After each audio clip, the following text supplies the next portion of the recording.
Hi folks, welcome back to the channel. Today I'm going to be reviewing a 2016 Fiesta, Ford Fiesta Titanium. The Titanium is the highest model on the rung of the Fiesta besides the ST.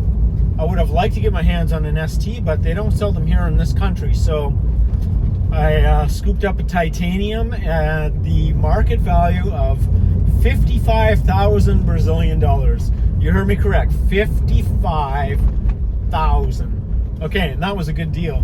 The thing is I see them advertised all the time for like 60, 65, 70. It's insane. Inflation, you know, the weakness of the currency here, etc., etc. Anyway, different story for a different time. It's going to be a rough ride here, folks, because I have picked a back mountain road.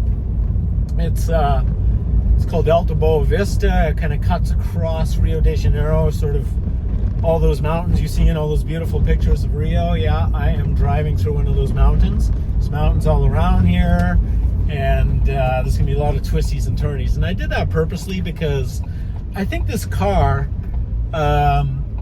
if anything, is, you know, a great little city car. And the thing is quite frankly, it's really good in the twisties. It handles very well. You must get the 5-speed manual in this car. I'm telling you, do not buy a Focus or a Fiesta of any kind. Well, the STs only come in manual transmission, so you won't have to worry about those. But never buy the power shift. There was class action lawsuits against Ford for the power shifts and so on and so forth, and they are just a mess.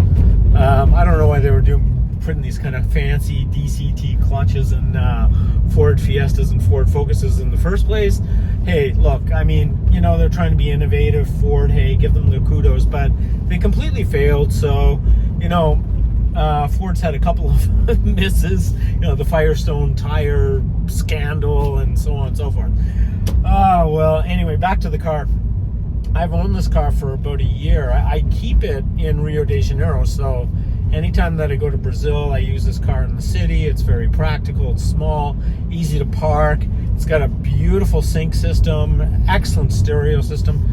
I haven't really modded the car out. I think it comes really well equipped with those 16-inch wheels, 195 series tires, and you know, it's a pretty grippy little car. It's a front-wheel drive, 1.6 liter engine, putting out 130 horsepower in this market. And I think that has something to do with the gas, the ethanol. It just gives it that little bit of extra power, because I think in North America it's rated at 120 horsepower, if I'm not incorrect. So 130 horsepower here, which is pretty good. Most cars in the country of Brazil are very powerless, unfortunately. And so, you know, you kind of, anytime you're over 120, 130 horsepower for a small Econobox like this, you know, you've got a pretty peppy little car for the city. What else can I say? I mean, I've got black on black here. I don't know if this is real leather or not. It could be leatherette, but it's soft enough and it looks pretty good. Be posting some pictures of the interior and exterior as I'm going through this. Driving impressions, real simple here. I've had the car for a year, but I certainly haven't driven it for a year.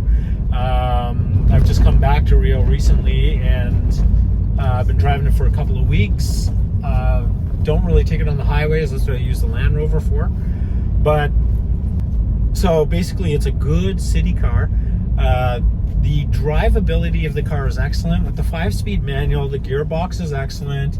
You know, it's a little bit rubbery, but it's not a high-performance car by any stretch. I mean, it is the Titanium. It has a little extra power. It's got a little extra gearing, the suspension, got the bigger wheels package.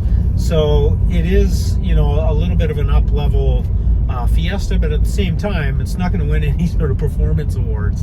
That being said, it's a great car. I absolutely love it. I think the styling of it, inside and outside, is actually really good. It's holding up very well.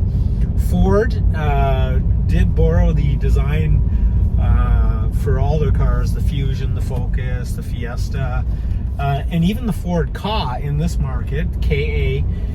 which is the model below the Fiesta, even has a sort of Aston Martin grille. So if you remember correctly, or long enough ago, Ford actually owned Aston Martin. So for that period of time, they were allowed to switch, you know, kind of trade each other's technology, their design language, and all that kind of stuff. So they did stick those Aston Martin grilles on the front of pretty much every Ford Pro product. And I have to say, the one that looks really good would be the Ford Fusion, that Ford Fusion Titanium. I think, I'm not sure, I don't think they're making that car anymore as of 2022, 23 or something like that. I think it's a good looking car. You know, they have the EcoBoost, I believe, 2-liter, you know, belting out about 240 horsepower, 270 torque, but I digress. This is not a video about the Fusion, but it is a fun fact that they did kind of, you know, put that Aston Martin grille. I think it's very attractive. The only mods I've done to this car are basically LED lights. I'm gonna put red brake calipers on the front. It's something that one of the guys who washes the car, he's sort of a car guy, he puts them on a lot of products, and he's got these really nice deep red caliper covers. So I'm going to throw those on probably in a couple of weeks and snap a few pictures. But this video will be out before those red calipers get on the car, so it doesn't really matter. So I think that's all I'm going to say for now. Good car, decent power for the city, stop and go traffic, excellent gearbox, fantastic sound system. I'd play it, but you know, YouTube's going to strike me for copyright violations because I do a song reaction channel as well, and I'm getting copyright infringements every single video I make. So anyway, so far so good. Car's held up really well, and I haven't had any major problems. I do believe that I have air in my coolant system somewhere because I keep filling it up and it keeps going low. So that's about the only maintenance issue that I've had on the car so far. So anyway, I'll come back with more sort of thorough review, maybe another 6 months out. Thanks for being with me, and I got to kind of concentrate on this winding switchback through the mountains here. So I'll let you go with that, and have yourself a great life. Have yourself a wonderful day. Live well. There's no time to be unhappy out there, okay? Live well.